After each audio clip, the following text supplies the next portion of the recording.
Dear viewers, it's Monday, July 29 at exactly 10:30 p.m. local time here in Asmara. Welcome to ERi-TV English news broadcast. I'm Bersabet Taghla, and following are the major headlines for today. The 50th Eritrea Community Festival held in USA. World Hepatitis Day observed at national level. China warns Philippines of armed races over U.S. missiles. And NATO states issue travel warnings for Lebanon.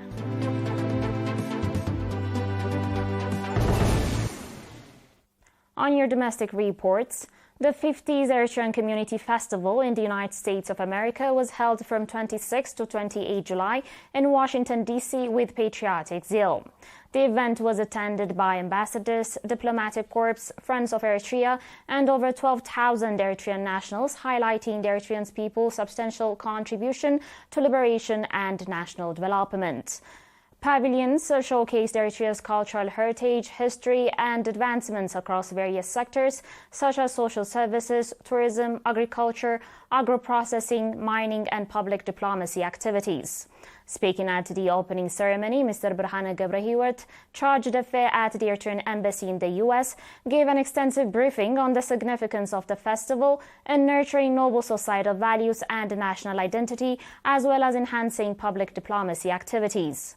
The annual National Festival featured cultural programs, seminars focusing on the objective situation in the homeland, and sports competitions, among other activities.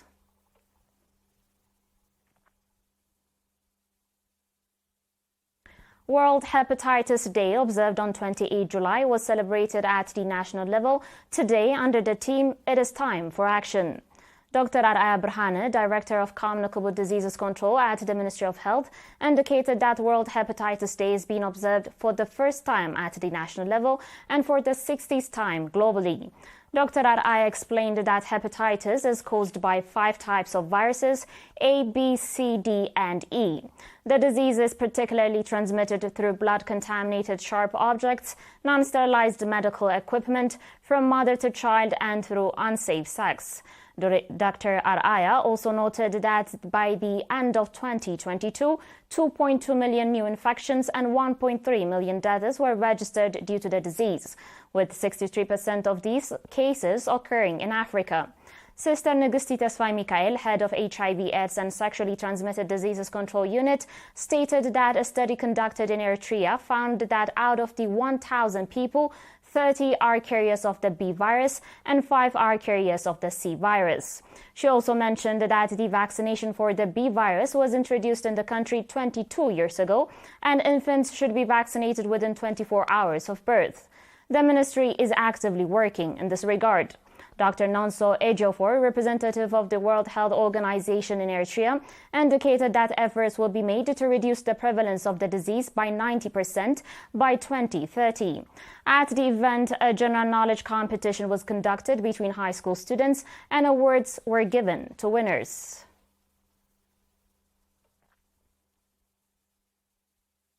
Academic and agricultural training was provided to 347 female members of the 34th and 35th rounds of the National Service.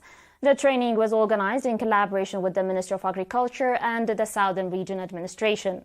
Mr. Taketa Welde, Director General of Administration and Finance in the region, stated that the training incorporated academic education to prepare the participants for the National School Living Examination. The training also covered livestock resources, seed development, soil and water conservation, and the production of biogas. Indicating that the training program was successfully implemented with commendable participation from all stakeholders, Mr. Takier said that the trainees will be assigned to various developmental sites and expressed his expectation that they will play a significant role in ongoing efforts. Speaking at the occasion, Mr. Arafine Berhe, Minister of Agriculture, emphasized that vocational capacity extends beyond training and requires practical initiative and dedication in the workplace. Mr. Arafine also urged the trainees to collaborate with agricultural experts and farmers to improve farmers' livelihoods. Mr. Hepatitis, governor of the southern region, called on the trainees to contribute to the effort to boost agricultural production. On your last domestic report, the Minister of Agriculture branch in Adai subzone provided training to farmers from various administrative areas in the subzone on the comparative advantages of solid and liquid organic fertilizers. The training conducted on 23 and 24 July was organized in collaboration with the Ministries of Agriculture and Marine Resources. It also focused on the importance of the organic liquid fertilizers produced in Massawa. Ms. Muntaza Simon, head of seeds control in the subzone, stated that the trainees were provided with liquid organic fertilizers free of charge to enable them to apply non-polluting fertilizers and thereby boost their agricultural production. The participating farmers, highlighting the significance of the training, called for its continuation. The viewers, please stay tuned for your international reports and more after the short break.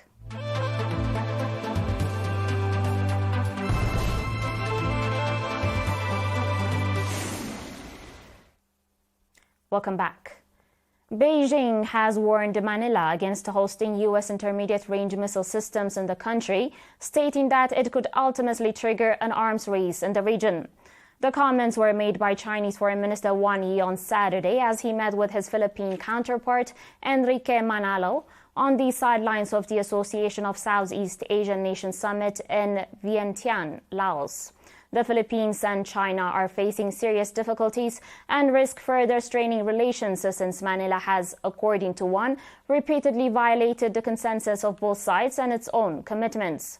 The potential deployment of U.S. intermediate-range missiles is particularly concerning for Beijing, he added.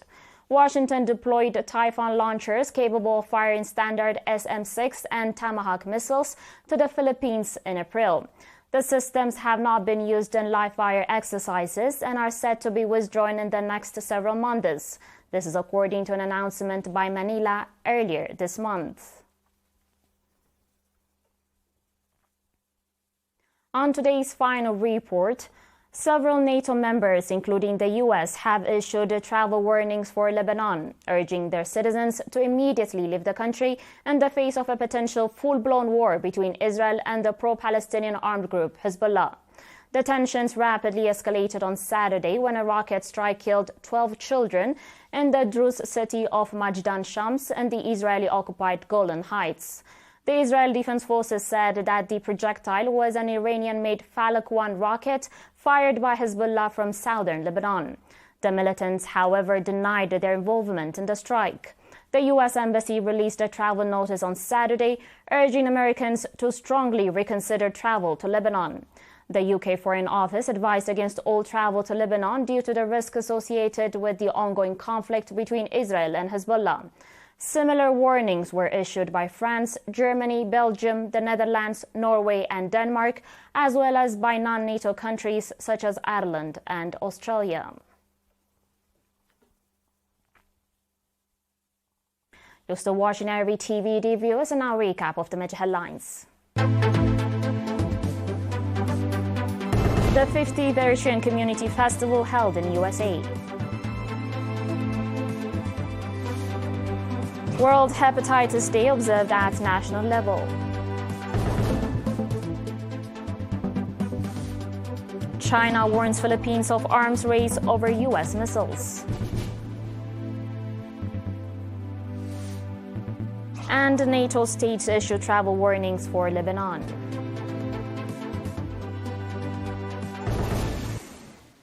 Dear viewers, that was it for today. Thanks for watching and have a good one.